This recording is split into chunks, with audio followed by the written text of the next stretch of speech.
최종 정리. 우리는 정치에 대해 논했다. 정치는 한마디로 어떤 경제 체제를 선택할 것인가에 대한 문제다. 같은 의미로 어떻게 분배할 것인가에 대해서 결정하는 일이라고 할 수 있다. 초기 자본주의, 후기 자본주의, 신자유주의, 혹은 삼인주의, 공산주의 중 우리는 선택할 수 있으며 이러한 선택에 따라 사회의 부와 재화가 분배된다. 우선 초기 자본주의와 신자유주의는 시장의 자유를 중시하고 정부의 개입을 거부한다. 여기서 정부의 개입이란 세금과 규제인데, 정부의 개입을 거부한다는 것은 곧 세금 인하를 말한다. 세금이 인하되면 자본가와 기업의 직접적인 이익이 된다. 따라서 자본가와 기업은 시장의 자유를 지지한다. 이렇게 시장의 자유를 지지하는 자본가와 기업을 대변해 주는 정치적 입장을 보수라고 한다. 보수 정당은 정책을 통해 자본가와 기업의 이익을 대변한다. 반면 후기 자본주의와 삼인주의, 공산주의는 그 체제의 양태는 현격하게 다르지만 시장의 자율보다는 정부의 개입을 중시한다는 면에서 유사하다. 여기서 정부의 개입이란 세금의 인상과 규제의 확대다. 세금이 인상되면 자본가와 기업은 직접적인 손해를 입는다.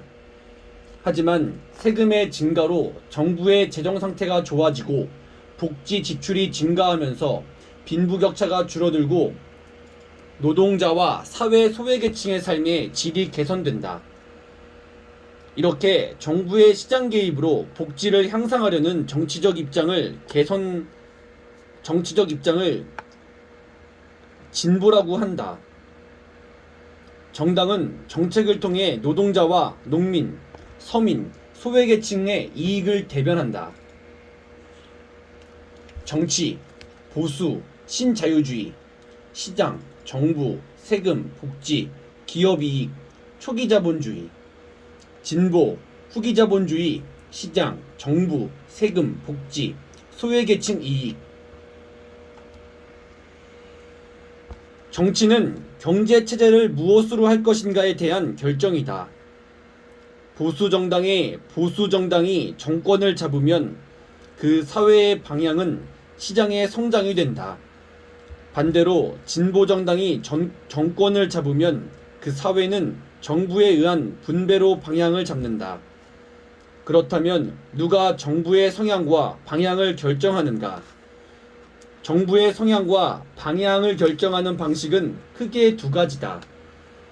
소수의 엘리트에 의한 결정과 다수의 시민에 의한 결정이다. 독재와 민주주의는 모두 긍정적인 측면과 부정적인 측면을 동시에 갖는다. 이상적인 면에서 엘리트주의와 독재주의는 사회에 이익이 되는 방향으로 신속한 의사결정을 할 수 있다는 장점이 있다. 하지만 현실적으로는 부패의 문제가 발생할 가능성이 매우 높다. 자신과 주변인의 이익만을 추구하거나 자신의 권력 유지에 반대되는 집단을 억압하는 문제가 발생할 수 있는 것이다. 또한 현대사회에서 엘리트가 선택할 수 있는 옳은 정책이란 존재하지 않는다. 사회의 문제는 옳고 그름의 문제가 아닌 이익 대립에 있어서의 절충 문제이기 때문이다. 이러한 현실적인 문제로 인해 현대 국가는 일반적으로 독재를 거부하고 민주주의를 추구한다.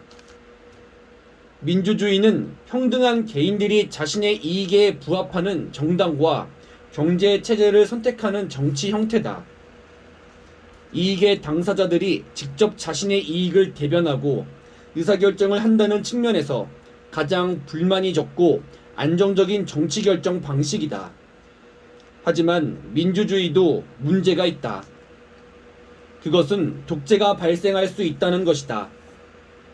대중은 선거를 통해 독재자를 선출할 수도 있고 혹은 다수가 자신의 이익을 위해 합리적인 소수의 의견을 묵살하는 다수의 독재가 발생할 수도 있다. 또한 한국의 현실에서는 역사적 경험이나 정규 교육과 미디어에 의한 학습으로 인해 사회가 보수화되었다. 우리는 이제까지 보수와 진보, 그리고 민주주의와 독재에 대해 알아보았다. 한국은 민주주의 사회이고 대중은 주인으로서 선거를 통해 보수와 진보를 선택할 권한을 가졌다. 모든 책임은 대중에게 있는 것이다. 그래서 지적인 대화가 필요하다. 자신의 이익을 대변하는 정당을 선별하는 시야를 갖지 못한 사람에게 그 선별 방법을 알려주는 사람이 필요하다. 모든 정치는 썩었다면서 자신의 정치적 무관심을 정당화하는 사람에게 정치적 무관심은 가능하지 않다는 사실을 알려줄 사람은 필요하다. 실제로는 보수정당에 표를 던졌으면서도 집권한 보수정당이 서민들의 이익을 대변하지 않는다면서 열을 내는 사람에게 무엇이 잘못된 것인지를 알려줄 사람이 필요하다. 그리고 당신이 바로 그 사람이어야 한다. 지적인 대화는 분명 누리지만 나의 이익을 위한 심오한 누리다. 스포츠, 연애, 이성 문제, 상사 욕하기도 분명히 재미있는 대화놀이일 수 있으나 경제와 정치에 대한 조금은 심오한 대화놀이야말로 우리가 살고 있는 사회를 조금은 더 살만하게 만들어주는 유용한 놀이라고 하겠다.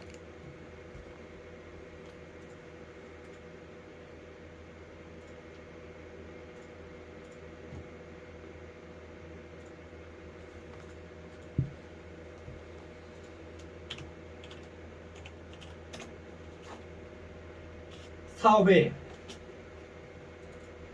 개인과 사회, 역사, 경제, 정치가 사회에 미치는 영향. 우리는 지적 대화를 위한 여행을 하고 있다.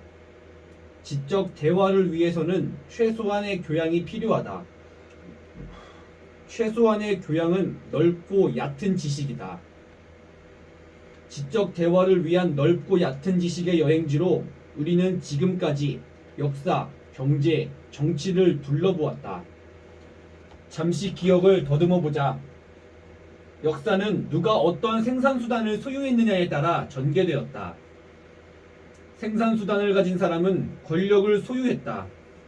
고대에는 왕이 토지를 소유했고 중세에는 왕과 영주가 장원을 소유했다. 그리고 근대가 되어 부르주아가 공장과 자본을 소유했다. 자본주의가 탄생한 것이다. 근대부터 현대까지의 역사는 자본주의가 유지되며 발전한 역사다. 공급이 수요보다 크다는 자본주의의 특성은 공급량을 해소하기 위한 국가 간의 경쟁을 불러일으켰다. 이러한 경쟁은 식민지 정책과 제1차 세계대전으로 이어졌다. 그리고 공급 과잉의 문제는 결국 과열의 경쟁으로 인한 시장 실패를 가져왔고 대공황을 일으켰다. 경제적인 위기 상황에서 독일은 전쟁을 일으켰고 제2차 세계대전이 제2차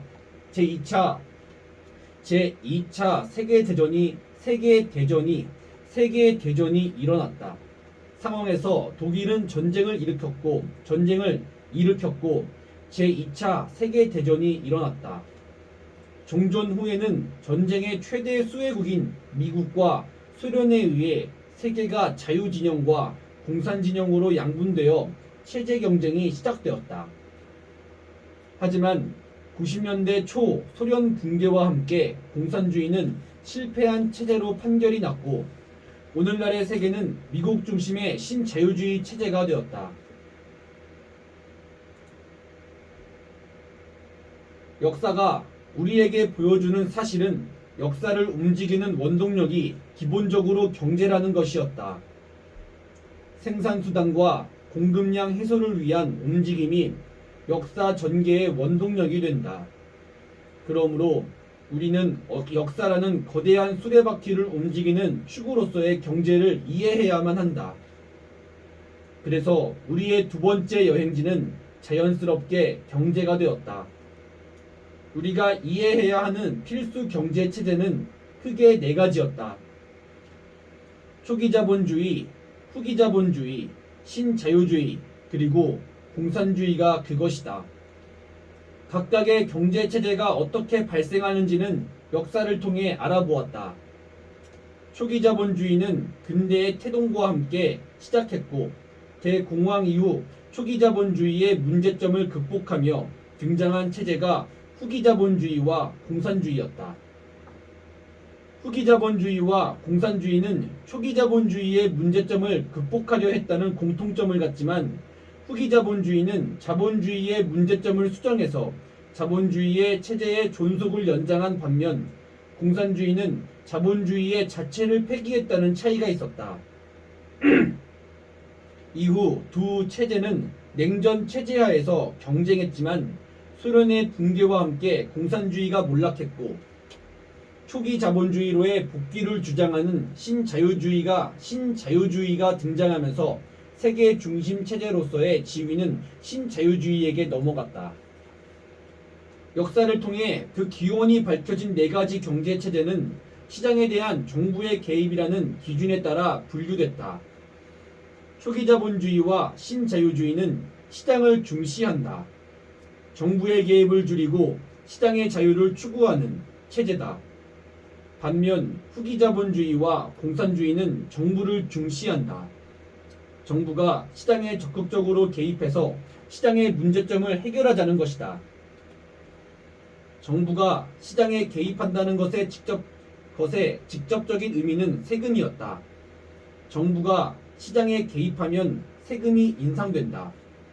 세금을 많이 걷어 국가 재정을 강화하고 이를 토대로 국가의 복지에 힘쓰는 것이다.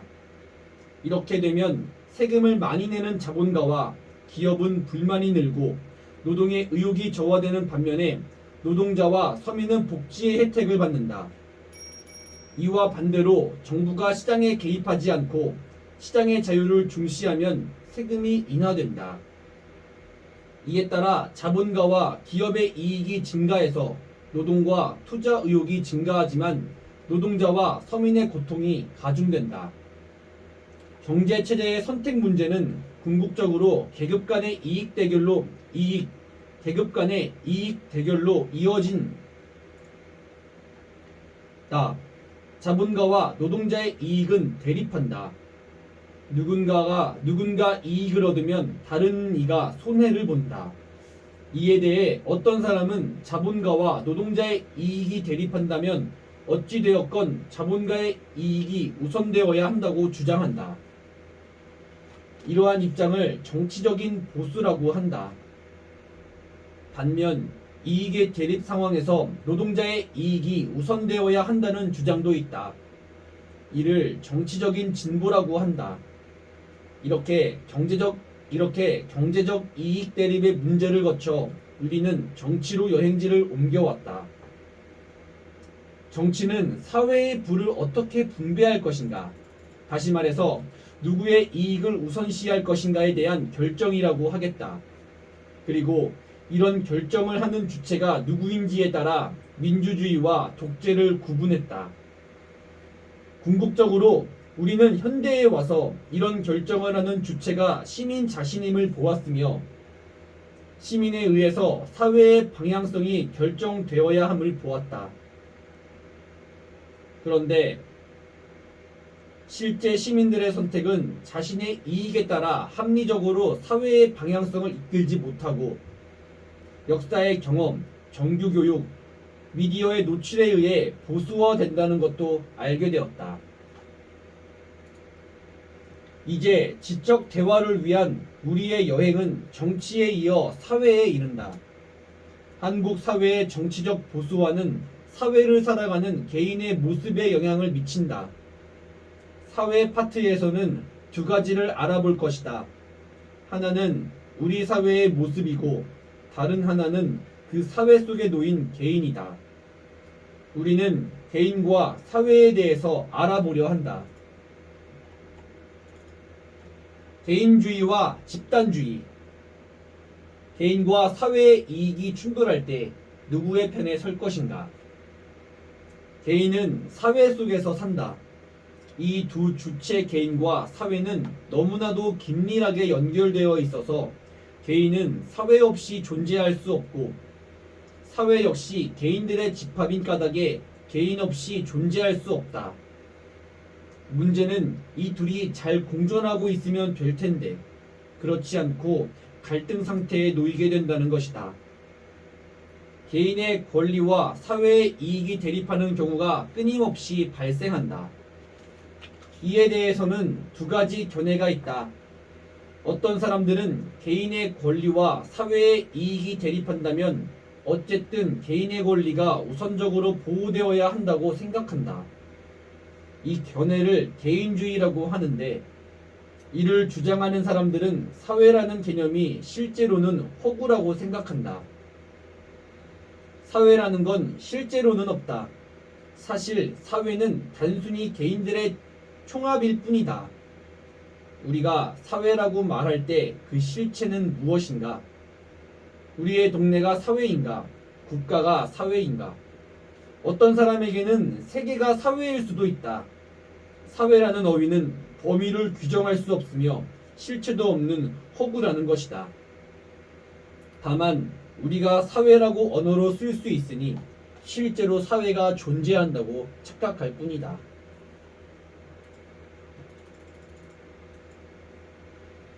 개인주의, 개인의 총합은 사회, 집단주의, 개인의 총합, 사회가 더 크다. 반면 개인의 권리와 사회의 이익이 대립한다면 당연히 사회의 이익이 우선되어야 한다고 생각하는 사람들이 있다. 이 견해를 집단주의라 한다. 이들은 사회가 허구가 아닌 실체라고 생각한다. 사회는 개인들의 합 이상이다. 사회는 실제로 개인에게 혹은 다른 사회에 실질적인 영향력을 행사한다. 개인의 의미는 사회 안에서 찾을 수 있다는 것이다. 이에 따르면 사회와 집단은 전체를 대표하므로 개별적인 개인의 권리 침해는 집단의 이익 앞에서 집단의 이익 앞에서 어느 정도 감수할 수 있다. 당신은 어떻게 생각하는가? 개인의 권리와 사회의 이익이 충돌한다면 누구의 편에 드는 것이 정당하다고 생각하는가? 예를 들어보자.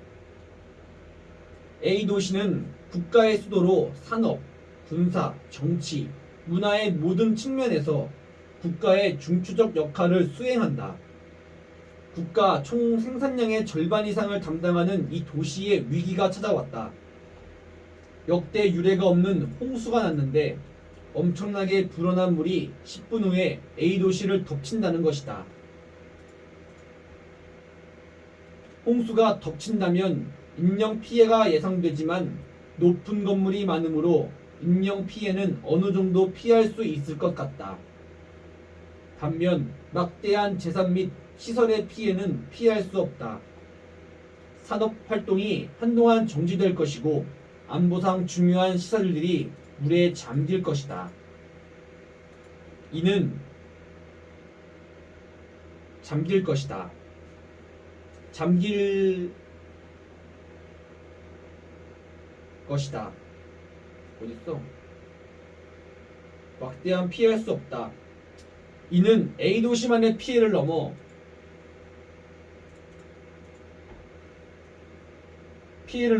국가 전체의 손실과 피해다. 그런데 A 도시의 피해를 피할 수 있는 방법은 극적으로 알게 되었다. A 도시를 향해 밀려오는 홍수가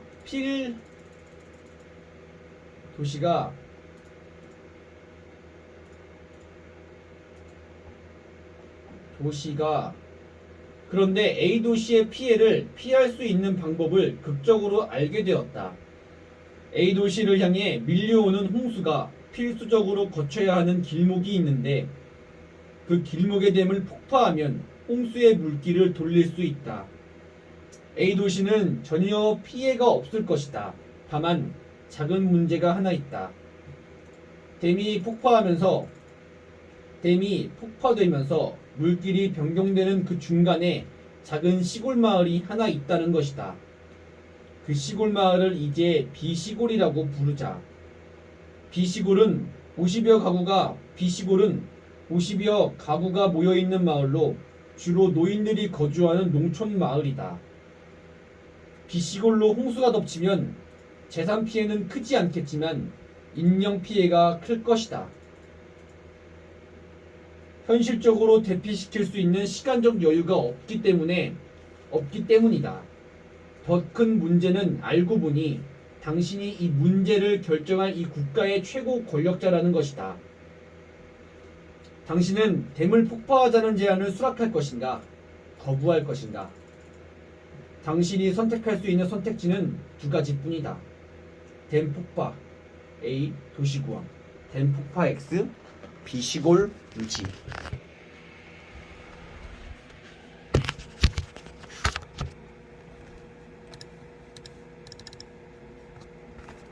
당신은 선택의 도움을 받고자 비상안보회의를 소집했다. 시급한 사안인 만큼 거의 모든 장관이 모였다.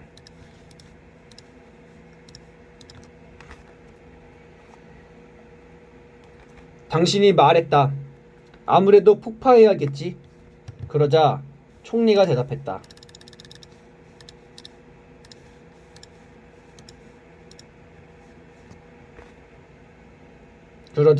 총리가 대답했다. 카카, 폭파하면 안 됩니다.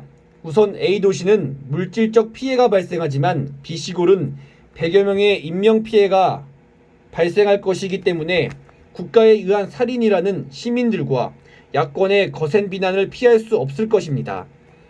또 여론이 악화되어 이번 총선에 불리하게 작용할 수 있습니다.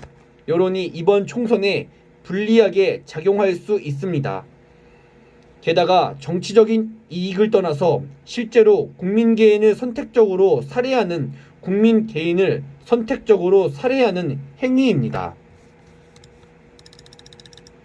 윤리적인 측면에서 용납할 수 없으며 대통령 임기가 끝난 후에 이에 대한 책임을 면하기 어려우실 수도 있습니다. 듣고 보니 도저히 폭파할 수가 없다. 당신이 대답했다. 그럼 폭파하지 않는 것으로. 말을 다 마치기도 전에 국방부 장관이 소리쳤다. 지금처럼 국가 전체의 미래와 안보가 걸려있는 상황에서 정치적, 도덕적 비난을 피해보고자 댐 폭파를 미룬다면 이것은 민족과 국가에 대한 배신 행위입니다. 지금 A도시 입구에 국방부가 위치하고 있는데 홍수로 인해 가장 먼저 국방부 전체가 완전히 침수될 것입니다. 그러면 국가 안보 전체가 마비되고 우리는 무방비 상태에 놓입니다. 대립하고 있는 X국가의 침입도 완전히 배제할 수 없습니다. 게다가 정부가 국가 전체의 이익을 고려해야 하는 이때에 몇몇 개인의 희생을 감수하지 않는다면 이것은 국민들이 정부에 부여한 우리의 의무를 다하지 않고 책임을 회피한 처사가 될 것입니다.